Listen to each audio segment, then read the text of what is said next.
Eu já trabalho, mas quero estudar. Se tenho filhos, cuido do meu lar. E estudar onde quiser, quando puder, no PC, tablet ou celular. Moro longe, quero me formar. A hora que eu tenho é depois de almoçar. Praticidade tem o nome, polos em todo o país. Online posso me formar. EAD, o Unicesumar tem qualidade de ensino pra você criar. EAD, o Unicesumar, você escolhe a hora que quer estudar. EAD, o Unicesumar em cada canto do Brasil, porque melhor não há. EAD, o Unicesumar, do meu jeito, no meu tempo, em qualquer lugar.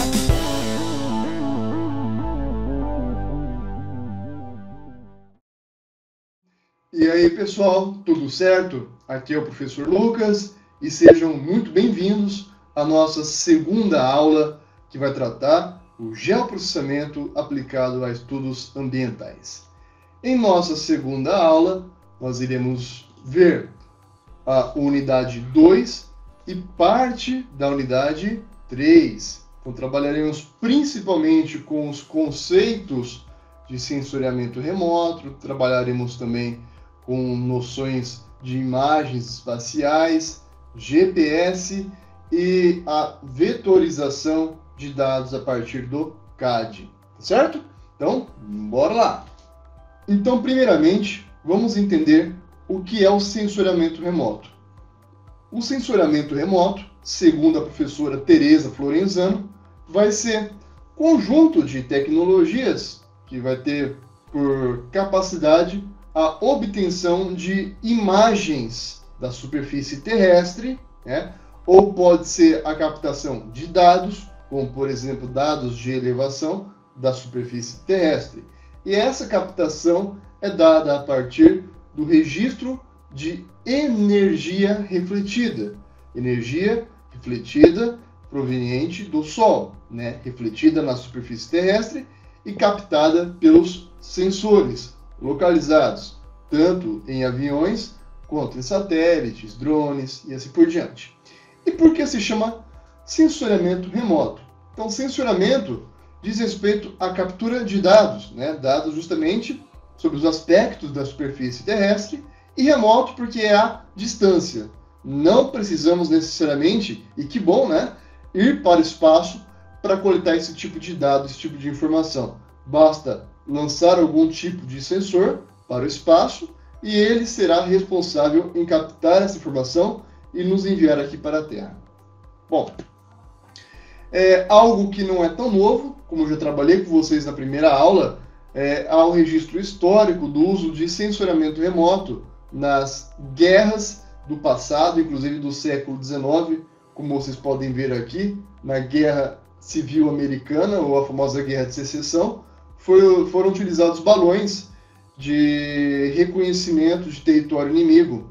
Esses mesmos balões, depois da Guerra dos Estados Unidos, vieram aqui para o Brasil e foram utilizados na Guerra do Paraguai pelo Exército Brasileiro, por Duque de Caxias, inclusive. Outro exemplo de uso do sensoriamento remoto no passado são os pombos, né? Esses aqui eram pombos treinados, o mesmo treinamento que se dá a um pombo correio, que ele vai de um ponto A para o ponto B, então ele é treinado para fazer esse tipo de percurso. Eles amarravam uma câmera fotográfica ultramoderna na época, né? Uma câmera fotográfica, como vocês podem ver aqui, compacta, e programavam essa câmera para fazer disparos, né? A cada 30 segundos, a cada 1 minuto. Essa câmera ia fazer disparos automáticos. Então, o pombo, na medida em que ele sobrevoava, e ele era treinado para sobrevoar sobre o território inimigo, ele acabava registrando o espaço, a superfície do território inimigo, identificando o posicionamento de tropas, a existência de alguma barreira para o avanço de tropas, por exemplo, um desfiladeiro ou um rio. E esse tipo de sensoriamento remoto foi utilizado no início do século XX, inclusive durante a Primeira Guerra Mundial, antes da popularização do uso dos aviões. Só que não dava muito certo isso às vezes, que o pombo esquecia que tinha para determinado lugar, ele pousava na árvore lá onde ele tinha o ninho e ficava lá tirando foto, né? Aí o pessoal, quando pegava a câmera para revelar o filme, tinha fotografia de árvores. Depois da Segunda Guerra Mundial, vai se tornar extremamente comum e prático o uso de aviões para o sensoriamento remoto. O que eles faziam? Eles pegavam aqueles bombardeiros. E por que os bombardeiros? Porque geralmente eram aviões mais bem preparados para voos em grandes altitudes. Assim sendo, eles equipavam na barriga do avião com câmeras ultrapotentes para a época, é claro, né? E esses aviões a grande altitude faziam sobrevoo sobre o território inimigo, né? Por exemplo, o território dominado pelo exército nazista, ou tempos depois o território soviético, e faziam um registro desse território, e era possível, a partir então do geoprocessamento, analisar qualquer tipo de operação estranha, posicionamentos, galpões, armazenamento, armamentos, né, as casernas e assim por diante. Hoje a coisa mudou um pouco, né? Está um pouco mais evoluída. Então, se antes tínhamos que usar pombos treinados para fazer sobrevoo sobre o território, hoje podemos fazer isso sem que o inimigo sequer perceba, né? A partir de satélites. E muitos satélites possuem o objetivo de registrar, de capturar imagens da superfície terrestre. Então nós temos vários tipos de uso para os satélites, tá certo? Entre eles, então, o registro da superfície terrestre. Temos ainda os radares, como, por exemplo, esse radar que está no ônibus espacial bem aqui acima de mim. Esse aqui é o famoso SRTM, um radar que estava acoplado a um ônibus espacial americano e conseguiu fazer o registro, a partir do radar, da superfície terrestre, do relevo terrestre, tá? Há uma resolução aí que é liberada de 30 metros. Nós temos os LiDARs, né, que são sensores que utilizam feixes de laser, e esse feixe de laser bate em algum obstáculo e gera um registro. A partir disso eu consigo fazer todo um mapeamento, né, um sensoriamento remoto da superfície terrestre, de cidades.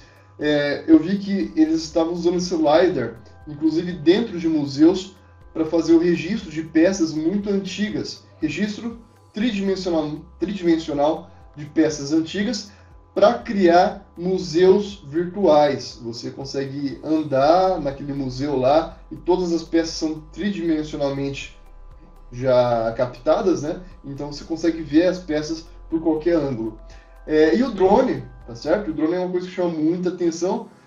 Todo mundo já ouviu falar ou já viu aqueles drones de quadrihélice, né, ou de octahélice, hexahélice, mas nós temos drones, galera, desse tipo aqui, ó, do lado, que são drones de asa única, né, de uma única asa.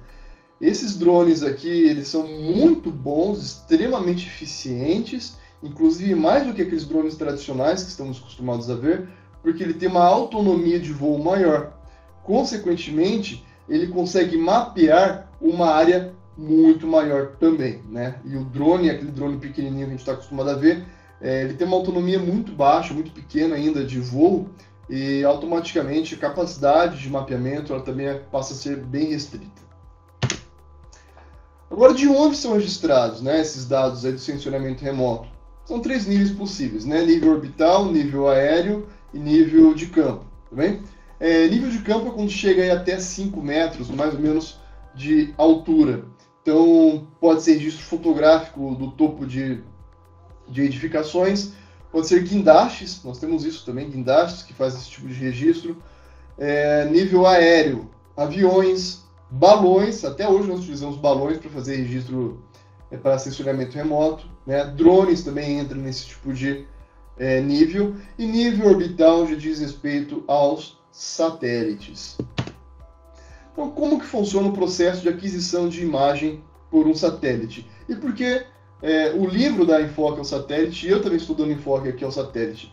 Porque ainda hoje, pessoal, é o material que vocês mais vão ter contato para sensoriamento remoto e, consequentemente, para geoprocessamento, pois é um material mais difundido, é um material mais abundante, e que, com a chegada do drone,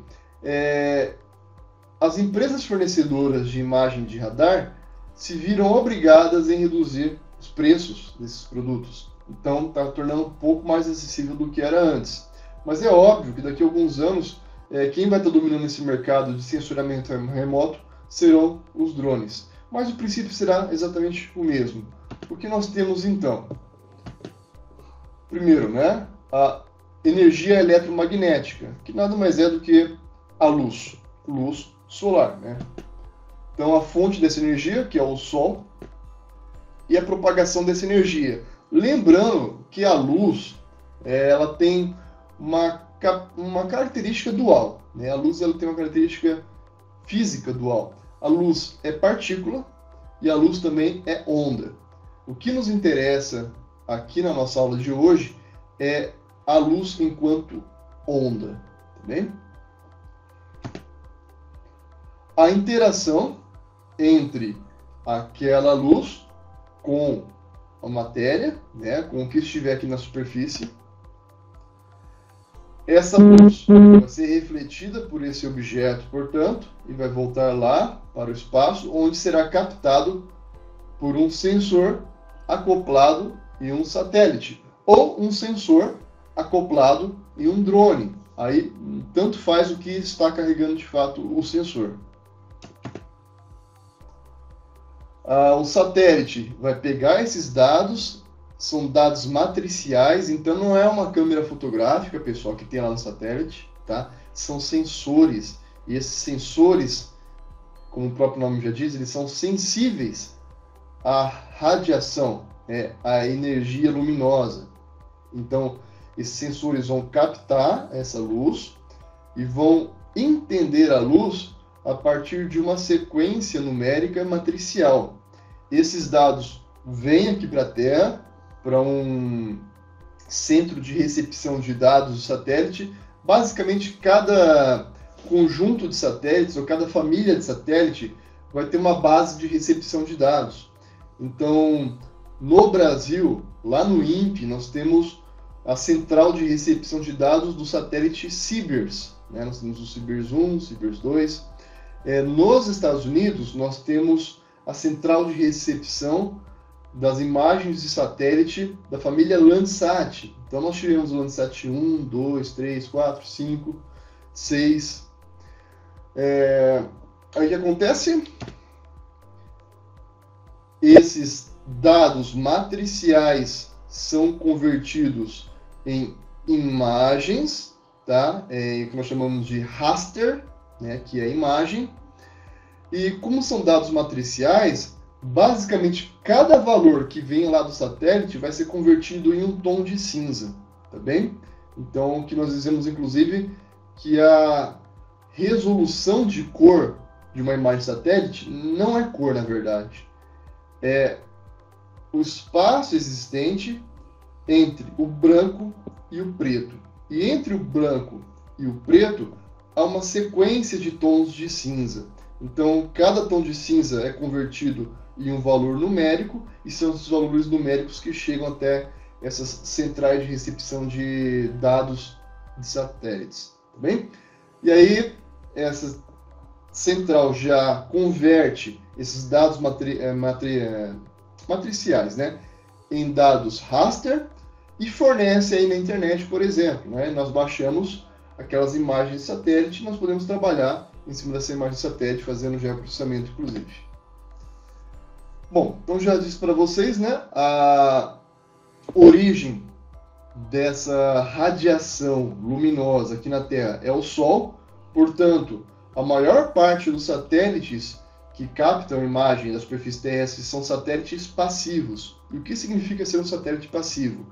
Ele apenas capta o reflexo da luz na Terra, tá? Existem alguns tipos de satélites que nós classificamos como satélites ativos. São satélites que emitem ondas.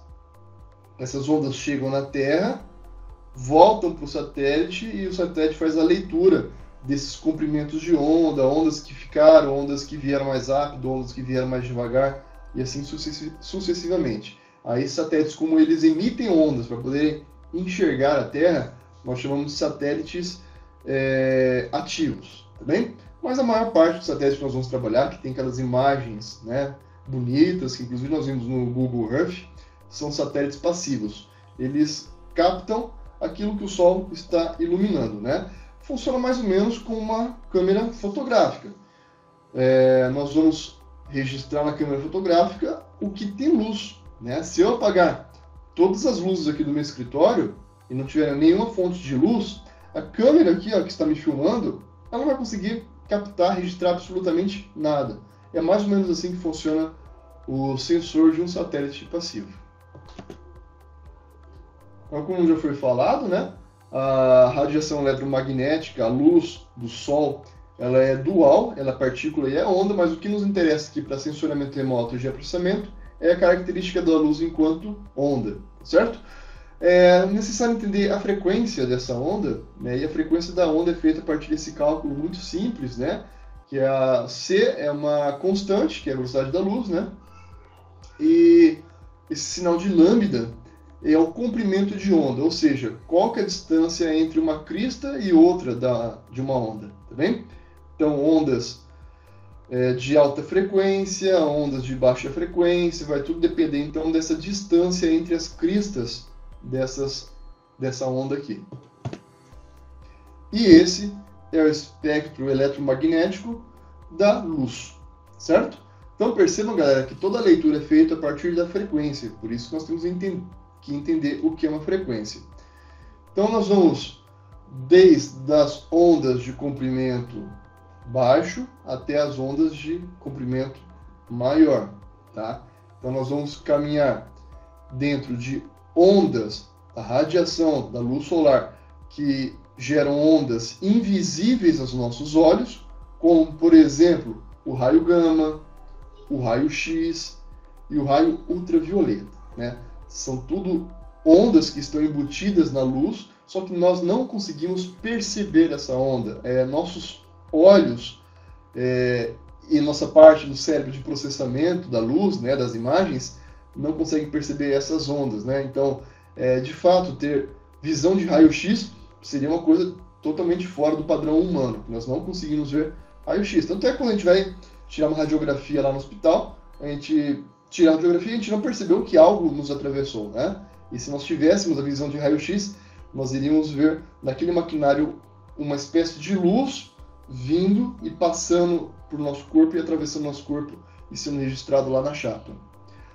Raio ultravioleta é uma luz que a gente não consegue ver também, só que é importante, galera, porque é a radiação do Sol, ou é a frequência de radiação do Sol, que causa câncer, né, os melanomas, por exemplo, câncer de pele, porque é uma frequência de luz que consegue atravessar nossa pele e chega até ao núcleo das nossas células, tá? E lá faz uma bagunça terrível no DNA e pode ocasionar aí câncer de pele. A luz visível é a luz que está apenas dentro deste campo aqui, ó. Deixa eu até marcar para vocês, tá? Dentro desse campo aqui, que vai do violeta, tá? Então a primeira cor do espectro de luz que nós conseguimos enxergar é o violeta, tá bem? Até o vermelho, e o vermelho é a banda mais baixa. O vermelho é a última cor, né, a última frequência de cores visíveis aos nossos olhos, no que a gente consegue perceber, tá bem? Abaixo disso, nós vamos ter o infravermelho, que, por exemplo, está presente no seu controle remoto, né? Ou está presente naquelas câmeras de vigilância. Você já percebeu que aquelas câmeras de vigilância que ficam nos tetos tem um monte de... parece luzinha aqui do lado, né? Na verdade, aquilo lá, galera, são aparelhos que emitem infravermelho constantemente. Não tem perigo nenhum. O pessoal fala, mas pode dar cano. Não tem problema nenhum, galera. Isso é feito por quê? Porque quando não tem luz, o infravermelho consegue perceber, captar objetos a partir do calor, tá? Por isso que aqueles binóculos que o exército usa, que você consegue enxergar à noite, na verdade é a visão infravermelha que nós conseguimos perceber. É o mesmo que essas câmeras utilizam, portanto, tá? Ondas de rádio também estão tudo abaixo do visível. As ondas de micro-ondas também estão tudo abaixo do visível. E o mais interessante de tudo, pessoal, nós conseguimos perceber, por exemplo, elementos químicos a partir da radiação emanada por esses elementos químicos. E é assim que nós descobrimos, por exemplo, qual que é a composição química do Sol. E analisando o espectro eletromagnético que é predominante no Sol. Ou conseguimos perceber outras estrelas, né, o universo afora, qual que é a composição química dela. Então, se você analisar de uma forma bem detalhada, assim, quais são as frequências, né, do espectro eletromagnético que estão presentes naquela luz lá com maior intensidade ou menor intensidade, nós conseguimos, inclusive, nos aproximar de qual é a composição química daquele objeto no universo. E é mais ou menos assim que funciona o sensor de um satélite, certo? Ele vai perceber, de acordo com as características da superfície, né, o quanto e qual é o tipo de onda que está voltando para ele. Então, os raios solares chegam com uma característica aqui na superfície terrestre, interagem com os elementos da superfície terrestre e depois retornam para o espaço. E os satélites vão captar esses raios que estão voltando para o espaço e vai ver o que tem de diferente nesses raios. E a partir dessas diferenças é que irá gerar aqueles dados matriciais que vão gerar depois essas imagens de satélite, né? Então, uma característica, por exemplo, é da água. A água ela absorve quase todas as frequências da luz, certo? São poucas frequências que ela acaba refletindo. Como resultado, olha nesse espectrograma aqui, galera. Como resultado do espectrograma, a gente vai ver que nas áreas em que nós vamos ter uma queda do valor, é porque tem a presença de água ou de umidade.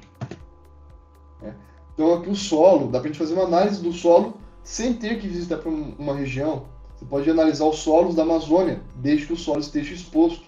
Eu posso analisar, por exemplo, a quantidade de ferro que tem nesse solo, a quantidade de outros componentes químicos, outros minerais, a quantidade de humus. Eu posso analisar contaminantes naquele solo, algo que é muito importante para vocês da gestão ambiental. Eu posso analisar os contaminantes naquele solo, algo que é muito importante para vocês da gestão ambiental. Eu posso analisar a quantidade de água que há naquele solo, que nós chamamos de umidade, por exemplo, para acender um sinal de alerta de que está ocorrendo um déficit hídrico naquela região e que a agricultura será afetada por conta disso. Então perceba que essa aqui é a grande sacada do sensoriamento remoto, possibilitar vários tipos de estudos sem necessariamente demandar o nosso deslocamento para aquela área. Eu tenho um amigo que terminou o doutorado na mesma época que eu, e ele analisou as características dos sedimentos das águas dos rios da bacia amazônica, né? Aí eu pergunto para ele: Otávio, você foi quantas vezes lá para a Amazônia? Nunca fui para a Amazônia, mas ele fez um baita estudo, tanto é que foi publicado depois a tese dele em várias revistas científicas, né? E a partir da análise da imagem satélite, ele conseguia quantificar os sedimentos que eram transportados pelos rios amazônicos e conseguiu inferir quais são as áreas em que estão ocorrendo erosões e, consequentemente, quando tem muitas erosões, aumenta a quantidade de sedimentos no rio. Então, existe uma aplicabilidade muito interessante nesse trabalho que ele desenvolveu a partir do sensoriamento remoto. E trabalhando com essas imagens orbitais, né, as imagens de satélite, por exemplo, ou imagem de drone, é necessário entender que há alguns procedimentos a serem tomados. Por exemplo, a captura da imagem digital, né, você vai comprar essa imagem ou vai baixar ela no site do INPE, por exemplo. Existe um pré-processamento, que depois vocês podem aprofundar um pouco mais, que basicamente o pré-processamento você vai reduzir a quantidade de ruídos, de distorções que podem estar presentes naquelas imagens. Eu não dou tanta ênfase nisso por enquanto, galera, porque as imagens satélites mais atuais são imagens que já vêm com redução de ruído e geometricamente as imagens já são corrigidas. Então, poucas vezes nós precisamos de fato fazer esse tipo de correção, esse pré-processamento. Antigamente era mais comum, tá? E quando falo antigamente de geoprocessamento, é 10 anos. 10 anos já tem uma baita diferença em geoprocessamento e sensoriamento remoto. Se eu estivesse trabalhando com imagens aí do INPE de 2008, 2009, 2010, o pré-processamento ainda era importante. Hoje, basicamente, é uma etapa que a gente tem que saber que existe, né? Às vezes para um concurso, alguma coisa assim, mas que no nosso dia a dia, praticamente as imagens já estão todas prontas, já estão todas ortoretificadas, todas corrigidas, é só sentar e trabalhar em cima delas, tá bem? Técnica de realce, como eu disse para vocês, as imagens em todas... Eu vou mostrar como que vem uma imagem satélite, galera. Ela vem assim, em cima. Ela vem em escala de cinza. Então vocês vão pegar as imagens de várias bandas de satélite, né? Então cada satélite tem um conjunto de sensores. Esses conjuntos de sensores nós chamamos de banda. Então satélite Landsat, banda 1, banda 2, banda 3, banda 4, banda 5, banda 6. O que diz respeito a essas bandas?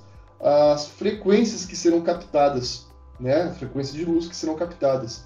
Então, por que eles fizeram isso? Para ter um grau de precisão melhor das frequências captadas.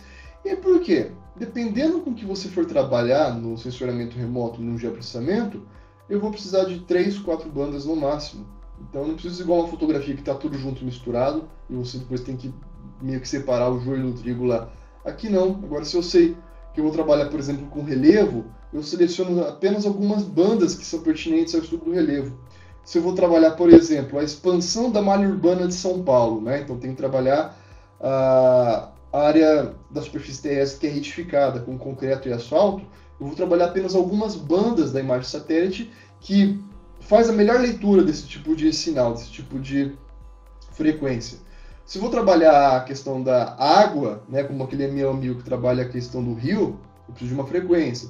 Se eu vou trabalhar a questão da temperatura da superfície, eu uso outra frequência e assim por diante. Mas vem tudo em escala de cinza. O que eu faço então? Aí vem a parte de técnica de realce. Eu pego as imagens, as bandas que eu quero trabalhar, sobreponho as bandas, uma sobre a outra, e vou dizer para o meu software, ó, a banda 1 ela tem que estar baseada na cor vermelha.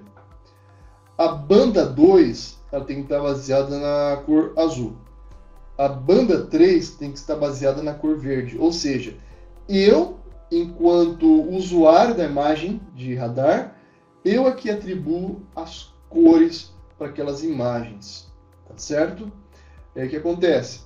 De acordo com o comportamento espectral, né, captado pela imagem satélite, vai me dar ênfase, enfoque e maior destaque, por exemplo, na carga de sedimento de um rio, ou na área urbana, ou então na forma do relevo, ou então na diferenciação entre o que é vegetação e o que é agricultura, certo?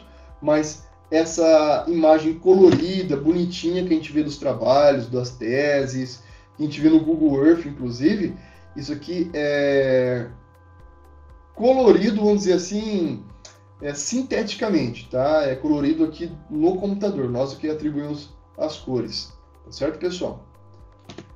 E por fim, técnica de classificação. Aí você vai dar um emprego para aquela imagem, né? Sensoramento remoto pode ser a base para o geoprocessamento. Eu vou classificar, por exemplo, áreas que ocorreram desmatamento nos últimos 10 anos, eu vou comparar as imagens dos últimos 10 anos, eu vou ver as frequências de cheias dos rios, eu vou ver a expansão de determinada cidade, comparando imagens de satélite de anos anteriores e novos loteamentos registrados nessa imagem de satélite. Aí é a demanda que o seu trabalho, que a sua pesquisa vai ter sobre essas imagens de satélite. Tá certo, pessoal? Então é assim que nós recolhemos a imagem satélite e que nós compramos a imagem satélite e é assim que nós deixamos a imagem de satélite a partir de um processamento aqui no computador. Ok? Falaremos agora sobre o GPS, né? Então o GPS significa, em inglês, né, Sistema de Posicionamento Global. Ele é um sistema americano de geolocalização a partir de ondas de rádio. Tá? Isso é um projeto que foi desenvolvido durante a Guerra Fria ainda, então, principalmente nos anos 70, mas que o GPS foi finalizado de fato em 1995. Tá? não quer dizer que ele não funcionasse antes. Ele funcionava, só que com uma precisão menor. A precisão que nós conhecemos até hoje do GPS e a constelação de satélites, né, de GPS que nós temos, de 24 satélites, foi tudo finalizado aí em 1995, tá bem? E os satélites, galera, são 24 satélites, então, orbitando a Terra, tá? Eles passam pelo menos 2 vezes pelo mesmo ponto da Terra, então, só para a gente ver a velocidade, imaginar a velocidade que eles estão orbitando, e possuem órbitas já bem pré-definidas. E como que funciona basicamente um GPS? Galera, então tem 24 satélites, tá? Essa constelação aqui são os satélites da Globalstar. Nesse satélite tem um relógio atômico. Todo mundo já ouviu de relógio atômico, né? Toda vez que aparece lá 19 horas no horário de Brasília. Aqui em Brasília nós temos um relógio atômico também, que é o horário oficial do Brasil. É um relógio que tem um nível de atraso assim, imperceptível, tá? E esses satélites também têm a mesma coisa. Então todos eles estão calibrados no mesmo horário e eles estão lá orbitando, né, com órbitas bem definidas. Quando você tem um receptor de satélite como esse aqui do lado, ou seu celular, precisa ter pelo menos 3 satélites ao seu alcance. Pelo menos 3. Tá? O ideal é que seja a partir de 4, mas tendo 3 satélites já é suficiente. Então esse satélite vai mandar uma onda para o seu celular vai conversar com ele e vai mandar uma onda de volta. Beleza, aí tem um outro satélite que vai mandar uma onda e vai mandar de volta essa onda. Aí outro satélite vai mandar essa onda para o seu celular, o celular vai mandar uma onda de volta. E aí, a partir dessa triangulação, ele consegue rapidamente fazer um cálculo e dizer, na verdade não é o satélite que faz isso, é o celular que faz isso, tá? Faz esse cálculo e vai dizer, eu estou na latitude tal, longitude tal e altitude tal. Certo? Então são os dados, as incógnitas, na verdade, que o satélite te fornece. Então, a latitude, a longitude e a altitude. E tem um terceiro que é o horário de onde você está. Bem, então, o horário mais preciso que nós temos pro celular é o horário que o próprio satélite manda para ele. A precisão do GPS depende de alguns elementos, né? O elemento assim, que depende de nós, inclusive, é o tipo de aparelho que você vai adotar. Então nós temos receptores de GPS para navegação, né, que é o que tem no seu celular, que é o que tem no seu carro. Esse é o GPS de navegação, ele é o menos preciso que existe. Nós temos os receptores de GPS topográfico, esse já tem uma precisão um pouco melhor. E temos aquele que é o top do top, o melhor receptor que tem, que é o receptor de satélite geodésio. Tá? Esse que tem um maior nível de precisão, esse é o que nós utilizamos para projetos de grandes empreendimentos. Por exemplo, se for construir uma hidrelétrica, todo o levantamento do campo para a construção da hidrelétrica tem que ser feito com um satélite geodésico. Para fazer o georreferenciamento de imóveis rurais, né, a verbação de imóveis rurais, também é necessário usar esse tipo de GPS por conta da precisão. Além do aparelho, nós temos outras questões, galera, que é a questão do posicionamento do satélite, né? Então, o posicionamento do satélite, o ideal é igual nessa imagem aqui de cima, que seja posicionamento celestial, né, portanto, no céu do satélite, é que seja o mais aberto possível. Né? Quanto mais aberto, maior o nível de precisão que esse GPS vai apresentar para o seu receptor. Outra coisa que pode influenciar no tipo de dado que você está recebendo é a meteorologia. Então, quando o tempo está muito fechado, nós temos uma quantidade de nuvens muito grande, muito espessa, e isso interfere nesses dados satélite, porque essas ondas elas podem sofrer desvio, o que nós chamamos de refração. E outro evento que também pode propiciar tanto a refração quanto a reflexão de ondas são as estruturas urbanas. Então, andar com GPS e que o receptor já não é muito bom e uma área que tem muitos edifícios, muitos prédios, pode te informar um valor que não é verdadeiro, porque a onda ela vai primeiro bater na face de um edifício, para depois chegar no seu receptor, depois bate de novo na face do edifício, depois vai lá para o satélite. Então, ele dá um desvio dessas ondas, e a coisa que nós menos queremos durante a coleta de informação georreferenciados é que essas ondas sejam desviadas. Tá certo, pessoal? Então, reforçando aqui, a qualidade do material, características e condições meteorológicas, o ambiente que vocês estão inseridos, tá bem? E a posição do satélite.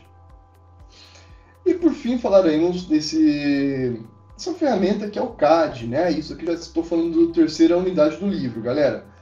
CAD, o que significa, né? CAD é a sigla em inglês para Design Assistido por Computador. Design nós podemos ainda substituir por desenho, tá? Por desenho, né? Desenho, né? Mas desenho técnico, daí que vem design, assistido por computador.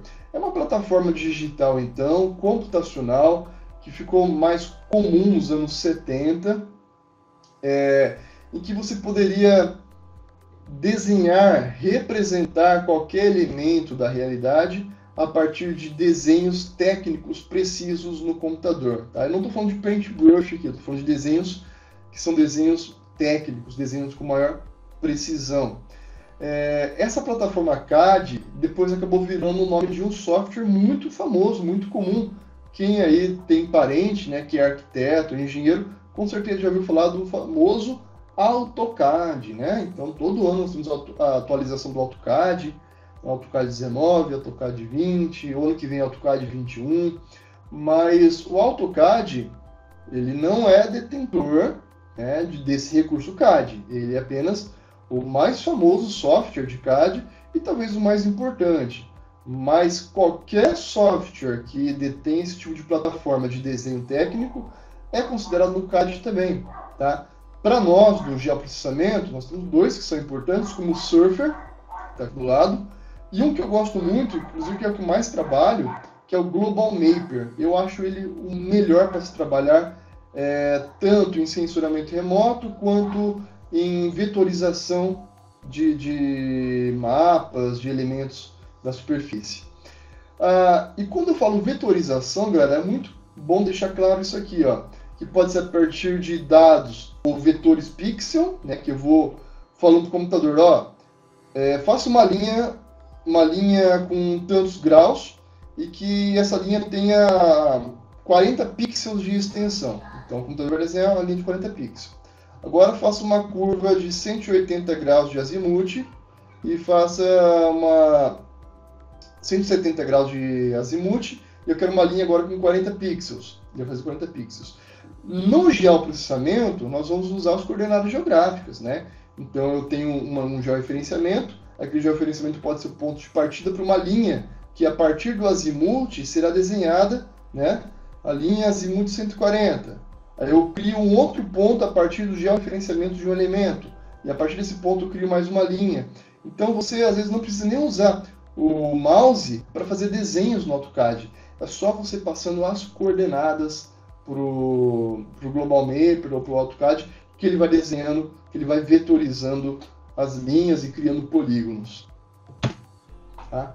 Podem ser então desenhos, né? Georreferenciados em duas dimensões, com as curvas de nível que estão aqui em cima.